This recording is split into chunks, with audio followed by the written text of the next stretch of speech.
ಆರೋಗ್ಯ ಇಲಾಖೆಯಲ್ಲಿ 16 ವರ್ಷಗಳಿಂದ ಹೊರಗುತ್ತಿಗೆ ಆಧಾರದಲ್ಲಿ ಸಾವಿರಾರು ಜನ ಕೆಲಸ ಮಾಡುತ್ತಿದ್ದು, ಸರ್ಕಾರವು ಒಂದು ಖಾಸಗಿ ಸಂಸ್ಥೆಗೆ ಟೆಂಡರ್ ನೀಡಿ ನಮ್ಮ ನೌಕರರನ್ನ ಶೋಷಿಸುತ್ತಿದೆ ಎಂದು ಕರ್ನಾಟಕ ರಾಜ್ಯ ಆರೋಗ್ಯ ಇಲಾಖೆಯ ಹೊರಗುತ್ತಿಗೆ ನೌಕರ ಸಂಘದವರು ಆರೋಪ ಮಾಡಿದ್ದಾರೆ. ತುಮಕೂರಿನ ಸಿದ್ಧಗಂಗಾ ಮಠದ ಆವರಣದಲ್ಲಿ ನಡೆದ ಪತ್ರಿಕಾಗೋಷ್ಠಿಯಲ್ಲಿ ಮಾತನಾಡಿದ ಪದಾಧಿಕಾರಿಗಳು, ಹೊರಗುತ್ತಿಗೆ ನೌಕರರಿಗೆ ಸರಿಯಾದ ಸಮಯಕ್ಕೆ ವೇತನ ದೊರೆಯದೆ ಜೀವನ ಸಾಗಿಸಲು ತುಂಬಾ ತೊಂದರೆ ಅನುಭವಿಸುವ ಪರಿಸ್ಥಿತಿ ಎದುರಾಗಿದೆ. ಕೋವಿಡ್ನಂತಹ ಮಹಾಮಾರಿ ರೋಗದ ಸಮಯದಲ್ಲಿ ಪ್ರಾಣದ ಹಂಗು ತೊರೆದು ಆರೋಗ್ಯ ಇಲಾಖೆಯ ಸಿಬ್ಬಂದಿಗಳು ಕಾರ್ಯನಿರ್ವಹಿಸಿದ್ದಾರೆ. ಆದರೆ ಸರ್ಕಾರವು ಇತ್ತೀಚೆಗೆ ಹೊರಗುತ್ತಿಗೆ ಪದ್ಧತಿಯಲ್ಲೂ ಕೂಡ ಮೀಸಲಾತಿ ತಂದಿರೋದು ನಮ್ಮೆಲ್ಲರಿಗೂ ವಿರೋಧವಿದೆ. ಹೊರಗುತ್ತಿಗೆಯಲ್ಲಿ ಮೀಸಲಾತಿ ಜಾರಿಯಾದರೆ ಪ್ರಸ್ತುತ ಕರ್ತವ್ಯ ನಿರ್ವಹಿಸುತ್ತಿರುವ ಎಷ್ಟೋ ಕುಟುಂಬಗಳು ಬೀದಿ ಪಾಲಾಗುವುದರಲ್ಲಿ ಅಚ್ಚರಿ ಇಲ್ಲ.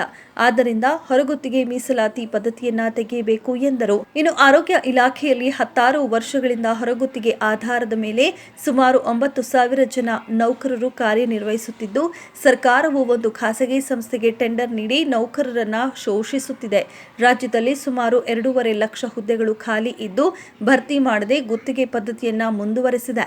ಇದರಿಂದ ನೌಕರರಿಗೆ ಸರಿಯಾದ ಸಮಯಕ್ಕೆ ವೇತನ ದೊರೆಯದೆ ಜೀವನ ಸಾಗಿಸಲು ತುಂಬಾ ತೊಂದರೆ ಅನುಭವಿಸುವ ಪರಿಸ್ಥಿತಿ ಎದುರಾಗಿದೆ. ಕೋವಿಡ್ನಂತಹ ಮಹಾಮಾರಿ ರೋಗದ ಸಮಯದಲ್ಲಿ ಪ್ರಾಣದ ಹಂಗು ತೊರೆದು ಕೆಲಸ ಮಾಡಿದ್ದಾರೆ ಎಂದರು. ಇನ್ನು ಪ್ರಧಾನ ಕಾರ್ಯದರ್ಶಿ ಮಂಜುಳಾರವರು ಮಾತನಾಡಿ, ನಮಗೆ ಪರ್ಮನೆಂಟ್ ಮಾಡೋದು ಬೇಡ, ಒಂದು ಸೇವಾ ಭದ್ರತೆ, ಒಂದು ನಿಯಮ ಮಾಡಿದ್ರೆ 8-9 ಸಾವಿರ ಕುಟುಂಬಗಳು ಸರ್ಕಾರಿ ನೌಕರರ ಹಾಗೆ ಜೀವನ ಮಾಡೋಕೆ ಆಗದಿದ್ರು ಒಂದು ಹಂತಕ್ಕೆ ಜೀವನ ಆದ್ರೂ ಮಾಡ್ತಾರೆ. ಒಂದು ನಿಗಮ ಮಾಡಿದ್ರೆ 32 ಜಿಲ್ಲೆಗೂ ಒಂದೇ ಯೂನಿಫಾರ್ಮ್ ಆಗಿ ಒಟ್ಟಿಗೆ ಸಂಬಳ ಬರುವುದು, ಒಟ್ಟಿಗೆ ಹಾಗೂ PF ಬರುವುದು ಎಂದರು. ಈಗ ಕರ್ನಾಟಕ ರಾಜ್ಯ ಸರ್ಕಾರ ಒಂದು ಅಧಿಸೂಚನೆ ಹೊರಡಿಸಿದೆ. ಹೊರಗುತ್ತಿಗೆ ಪದ್ಧತಿಯಲ್ಲೂ ಮೀಸಲಾತಿ ತರಬೇಕು ಅಂತ. ಈಗ ಹೊರಗುತ್ತಿಗೆ ಪದ್ಧತಿಯಲ್ಲಿ ಮೀಸಲಾತಿ ತಂದರೆ ಪ್ರಸ್ತುತ ಕಾರ್ಯನಿರ್ವಹಿಸ್ತಿರೋ ಅಂಥ ನೌಕರರಿಗೆ ತೊಂದರೆ ಆಗುತ್ತೆ. ಈಗ ಅವರು ಎಷ್ಟೋ ಕುಟುಂಬಗಳು ಬೀದಿ ಪಾಲಾಗೋಂಥ ಚಾನ್ಸಸ್ ಇದೆ. ಆರೋಗ್ಯ ಇಲಾಖೆ ಮಾತ್ರ ಅಲ್ಲ, ಎಲ್ಲ ಇಲಾಖೆಗಳಲ್ಲೂ ಕೂಡ ಮೀಸಲಾತಿ ತಂದರೆ ಎಲ್ಲ ಇಲಾಖೆಗಳಲ್ಲೂ ಕೂಡ ಎಷ್ಟೋ ಸಾವಿರ ಕುಟುಂಬಗಳು ಬೀದಿ ಪಾಲಾಗೋಂಥದ್ರಲ್ಲಿ ಏನೂ ಅಚ್ಚರಿ ಇಲ್ಲ. ಹಂಗಾಗಿ ನಾವು ಕೇಳ್ಕೊಳ್ತಿರೋದೇನೆಂದರೆ, ಅವರಿಗೆ ಯಾವುದೇ ರೀತಿ ತೊಂದರೆ ಆಗಬಾರ್ದು. ಈಗ ಏನು ಪ್ರಸ್ತುತ ಕಾರ್ಯನಿರ್ವಹಿಸ್ತಾ ಇದ್ದಾರೆ, ಕರ್ತವ್ಯ ಮಾಡೋಂಥವ್ರಿಗೆ ಯಾರಿಗೂ ಕೂಡ ಈಗ ತೊಂದರೆ ಆಗಬಾರ್ದು. ಆ ರೀತಿ ಕ್ರಮ ಕೈಗೊಳ್ಳಬೇಕು ಒಂದು. ಮತ್ತು ಇದಕ್ಕೆ ಷಡಕ್ಷರಿ ಸರ್ ಒಂದು ರಿಯಾಕ್ಟ್ ಮಾಡಿದ್ದಾರೆ, ಪ್ರತಿಕ್ರಿಯೆ ಕೊಟ್ಟಿದ್ದಾರೆ. ಹೊರಗುತ್ತಿಗೆ ನೌಕರದ್ದು ಇದು ಮಾಡ್ತಿರೋದು ಮೀಸಲಾತಿ ಬಗ್ಗೆ ಒಂದು ಪ್ರತಿಕ್ರಿಯೆ ಕೊಟ್ಟಿದ್ದಾರೆ. ಪ್ರತಿಕ್ರಿಯೆಯಲ್ಲಿ ಏನಂತ ಹೇಳಿದ್ದಾರೆ ಅಂತ ಅಂದರೆ, ಅವರು ವ್ಯವಸ್ಥೆ ಬಗ್ಗೆ ಮಾತಾಡಲಿ ತೊಂದರೆ ಇಲ್ಲ, ಹೊರಗುತ್ತಿಗೆ ಪದ್ಧತಿ ಮಾಡ್ತಾ ಇರೋದು ಅದ್ರ ವ್ಯವಸ್ಥೆ ಬಗ್ಗೆ ಮಾತಾಡಲಿ ತೊಂದರೆ ಇಲ್ಲ ನಮ್ಮದು. ಆದರೆ ಅವರು ಹೊರಗುತ್ತಿಗೆ ನೌಕರರೇ ಕರೆಕ್ಟಾಗಿ ಕೆಲಸ ಮಾಡಲ್ಲ, ಹೊರಗುತ್ತಿಗೆ ನೌಕರರು ಬೇಕಾಬಿಟ್ಟು ಇದು ಮಾಡ್ತಾರೆ, ಹೊರಗುತ್ತಿಗೆ ನೌಕರರು ಸರಿ ಇಲ್ಲ ಅಂತ ನೌಕರರ ಬಗ್ಗೆ ಮಾತಾಡೋದು ತಪ್ಪು. ಅದನ್ನು ಅವರ ಮಾತನ್ನು ಹಿಂಪಡಿಬೇಕು ಅಂತ ನಾವು ಈ ಮೂಲಕ ಆಗ್ರಹಿಸ್ತೀವಿ ಸಂಘದಿಂದ. ನಾವು ಸರ್ಕಾರಕ್ಕೆ ಕೇಳೋದೊಂದೇ, ತಾವು ಏನು ನಮಗೆ ಏನು ಪರ್ಮನೆಂಟ್ ಮಾಡಬೇಡಿ, ದಯವಿಟ್ಟು ನೀವೇನು ಪರ್ಮನೆಂಟ್ ಮಾಡೋಕ್ಕಾಗೋದಿಲ್ಲ ಅಂತಲೂ ಹೇಳ್ತಾ ಇದ್ದೀರಾ. ಪರ್ಮನೆಂಟ್ ಏನು ಬೇಕಾಗಿಲ್ಲ ನಮಗೆ. ಒಂದು ಸೇವಾ ಭದ್ರತೆ, ಅಟ್ಲೀಸ್ಟ್ ಒಂದು ನಿಗಮ ಮಾಡಿದ್ರೆ ಕನಿಷ್ಠ ವೇತನನಾದರೂ ಅವ್ರಿಗೆ ಒಂದು ಕುಟುಂಬಕ್ಕೆ ಆಧಾರ ಆಗುತ್ತೆ.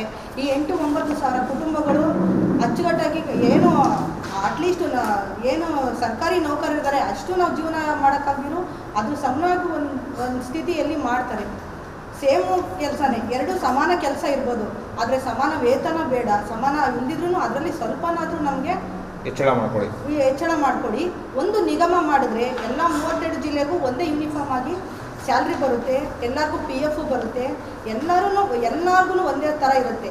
ಈಗ KSRTC ನಿಗಮ ಆಗಿರ್ಬೋದು, ಹಾಗೆ ನಮ್ಮದು ಒಂದು ಎಲ್ಲ ಏನು ಎಂಟೈರ್ ಎಷ್ಟು ಔಟ್ಸೋರ್ಸ್ ಇದ್ದಾರೆ, ಎಲ್ಲ ಪ್ರತಿಯೊಂದು ಇಲಾಖೆಯಲ್ಲೂ ಔಟ್ಸೋರ್ಸ್ ಇದ್ದಾರೆ.